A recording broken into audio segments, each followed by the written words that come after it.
জঙ্গি পাঠিয়ে ধর্ম যাচাই করে নিরীহদের খুন করা হয়েছিল।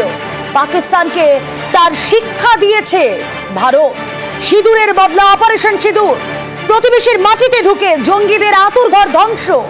ভারতের 3 বাহিনীর মারে পঙ্গু ইসলামাবাদ। দিল্লির স্পষ্ট হুঁশিয়ারি, জঙ্গিদের আশ্রয় দেওয়া বন্ধ করুক পাকিস্তান, না হলে প্রতিবেশী দেশের ভয়াবহ বিপদ।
ভারতের সেনা ঘাঁটিকে টার্গেট করেছিল পাকিস্তান। 300 থেকে 400 ড্রোন হামলা চালিয়েছে পাক সেনা। যোগ্য জবাব দিয়েছে ভারতীয় সেনা। নিজেদের অস্ত্রেই দাদাগিরি। বারবার ভারতের আকাশসীমা লঙ্ঘনের চেষ্টা পাকিস্তানের, তার যোগ্য জবাব দিয়েছে ভারত। পাকিস্তানের যাবতীয় ষড়যন্ত্র বানচাল হয়েছে। ভারতীয় সেনা যোগ্য জবাব দিয়েছে। সেই যোগ্য জবাবের প্রতি মুহূর্তের ছবি আপনাদের সামনেও আমরা রেখেছি। অপারেশন সিঁদুর। তুরস্কে ড্রোন দিয়ে হামলা পাকিস্তানের, তারও যোগ্য জবাব ভারতে।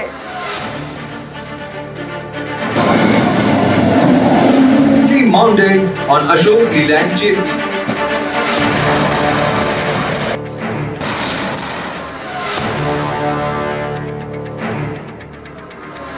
मध्य रात्रि को पाकिस्तानी सेना ने सैन्य बुनियादी ढांचे को निशाना बनाने के इरादे से पूरी पश्चिमी सेना पर भारतीय वायु क्षेत्र का कई बार उल्लंघन किया। पाकिस्तानी सेना ने नियंत्रण रेखा पर भारी कैलिबर वाले हथियारों से गोलीबारी भी की। अंतर्राष्ट्रीय सीमा और नियंत्रण रेखा पर लेह से लेकर सरक्रीक तक 36 स्थानों पर 300 से 400 लगभग ड्रोनों का इस्तेमाल घुसपैठ का प्रयास करने के लिए किया गया। भारतीय सशस्त्र बलों ने काइनेटिक व नॉन काइनेटिक साधनों का उपयोग करके इनमें से कई ड्रोन्स को मार गिराया। তুরস্কের ড্রোন দিয়ে পাকিস্তানের হামলার চেষ্টা আর পাকিস্তানের ষড়যন্ত্র বানচাল করে দিয়েছে ভারত। সংযত হয়ে পদক্ষেপ করেছে ভারতীয় বায়ুসেনা। আসুন কথা বলবো, আমাদের প্রতিনিধি আবির ঘোষাল রয়েছেন সঙ্গে। আবির, বিদেশ মন্ত্রক পাকিস্তানকে আবারও কড়া বার্তা দিল। এর আগেও আমরা দেখেছি কড়া বার্তা গিয়েছে, কিন্তু কাজের কাজ কিছু হয়নি।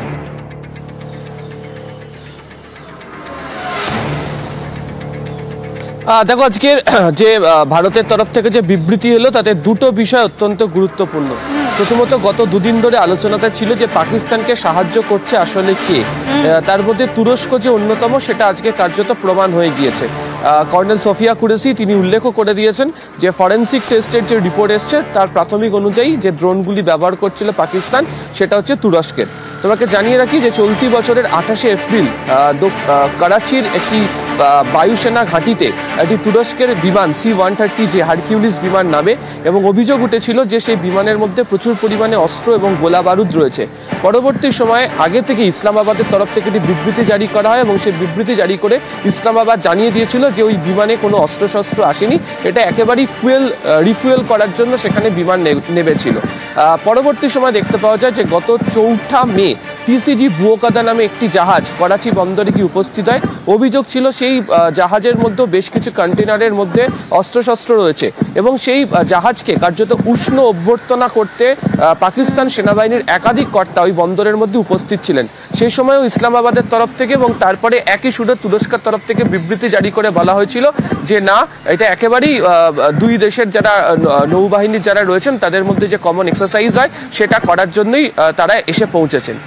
যদি গত বছরে ফিরে যাও তাহলে গত বছরে আমরা দেখেছিলাম যে দু ধরনের ড্রোন, একটার নাম হচ্ছে আকিন্সি আর একটা ড্রোনের নাম হচ্ছে TB2। এই দুটো ড্রোনই হচ্ছে যে পাকিস্তানকে দিয়েছিল হচ্ছে তুরস্ক। এছাড়া ইসলামাবাদের সাথে তুরস্কের একটা চুক্তি হয়েছিল, সেই চুক্তি মোতাবেক একটা 5th জেনারেশন এয়ারক্রাফট যুদ্ধ বিমান তৈরি করার জন্য তারা হাত লাগিয়েছিল, সেটার নাম দিয়েছিল হচ্ছে কান। এবং সূত্রের খবর ছিল যে 2027 সালের মধ্যে পাকিস্তান তাদের এয়ার ফ্লিটে এই যুদ্ধ বিমানকে তারা এর মধ্যে সংযুক্ত করবে। ফলে দীর্ঘ সময় ধরে পাকিস্তানের সাথে ইসলামাবাদের সাথে যে সম্পর্ক সেটা কার্যত ছিল এবং যে ড্রোন হামলা গতকাল পাকিস্তান করার চেষ্টা করেছিল, ভারতীয় সেনাবাহিনী বায়ুসেনা উপযুক্ত জবাব দিয়ে যেগুলোকে নিষ্ক্রিয় এবং ধ্বংস করেছে তার যে রিপোর্ট সেই ড্রোনগুলো হচ্ছে তুরস্কের। ফলে সেদিক থেকে দেখিয়ে দেওয়া প্রমাণিত হয়ে গিয়েছে। দ্বিতীয় যে বিষয়টা অত্যন্ত গুরুত্বপূর্ণ আজকের ক্ষেত্রে উঠে এলো সেটা হচ্ছে যে পাকিস্তান আন্তর্জাতিক মহলে ভারতকে যাতে অসুবিধায় ফেলতে হয় সে কারণে হচ্ছে যে অসামরিক যে বিমান রয়েছে, কমার্শিয়াল ফ্লাইট রয়েছে, ইন্টারন্যাশনাল কমার্শিয়াল ফ্লাইট রয়েছে, সেগুলোকে কাজে লাগাতে চাইছে। গতকালকেও লাহোর থেকে করাচির মধ্যে বিমান ওঠানামা করিয়েছে এবং যেই সময় ভারত এই ধরনের অ্যাকশন নিচ্ছে সেই সময়ও LOCর কাজ দিয়ে এই যে বিমানের যে মুভমেন্ট সেটাকেও তারা করেছে। তবে ভারতের বক্তব্য যে পাকিস্তানের সমস্ত ষড়যন্ত্র তারা ধরে ফেলেছে এবং সমস্ত ষড়যন্ত্রকেই তারা প্রতিহত করতে পেরেছে। রুমেলা, বেশ আবে গত রাতে কাপুরুষোচিত আচরণ পাকিস্তানের, ভারতের আকাশ সীমা বারবার লঙ্ঘনের চেষ্টা করেছে তারা। ভারতের ওপর বারবার হামলার চেষ্টা ইসলামাবাদের, যোগ্য জবাব দিয়েছে ভারতীয় বায়ুসেনা। 7 मई 2025 को रात 8:30 बजे एक असफल अकारण ड्रोन और मिसाइल हमला करने के बावजूद पाकिस्तान ने अपना नागरिक हवाई क्षेत्र बंद नहीं किया। पाकिस्तान अपने नागरिक विमानों को ढाल के रूप में इस्तेमाल कर रहा है, जबकि उसे अच्छी तरह से पता है कि भारत पर उसके हमले से हवाई रक्षा की तीव्र प्रतिक्रिया होगी। यह भारत और पाकिस्तान के बीच अंतर्राष्ट्रीय सीमा के पास उड़ान भरने वाले अंतर्राष्ट्रीय उड़ानों सहित नागरिक विमानों के लिए सुरक्षित नहीं है।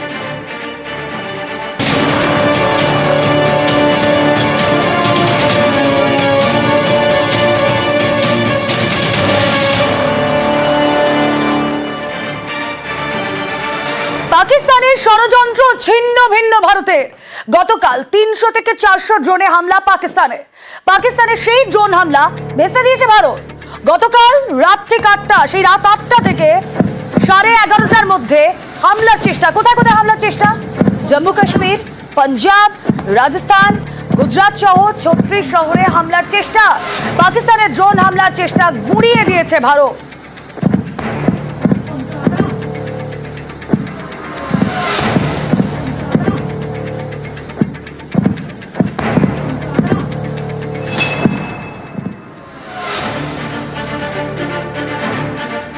আত্মনির্ভর ভারতের অস্ত্রেই পাকিস্তানকে জব্দ করেছে ভারত, নিজেদের অস্ত্রেই পাকিস্তানকে জব্দ করেছে ভারত।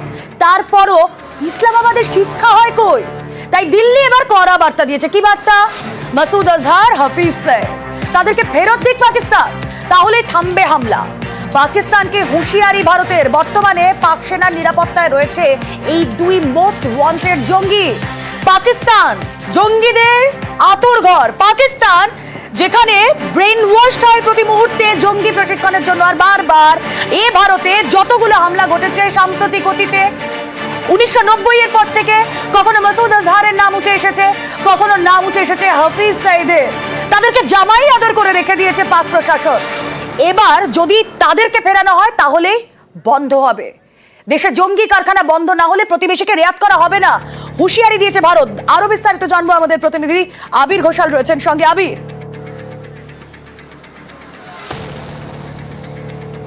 দেখো সরাসরি তো আজকে বলেই দেওয়া হয়েছে যে এদের দুজনকে ফেরাতে হবে, ভারতের হাতে তুলে দিতে হবে। যতক্ষণ না পর্যন্ত এটি করা হচ্ছে ততক্ষণ পর্যন্ত যে আক্রমণের রাস্তা করা হচ্ছে বা যে ধরনের জবাব ভারতের তরফ থেকে দেওয়া হচ্ছে সেটা থেমে থাকার কোনো জায়গা নেই। সন্ত্রাসবাদের বিরুদ্ধে এই ধরনের লড়াই ভারত চালিয়ে যাবে।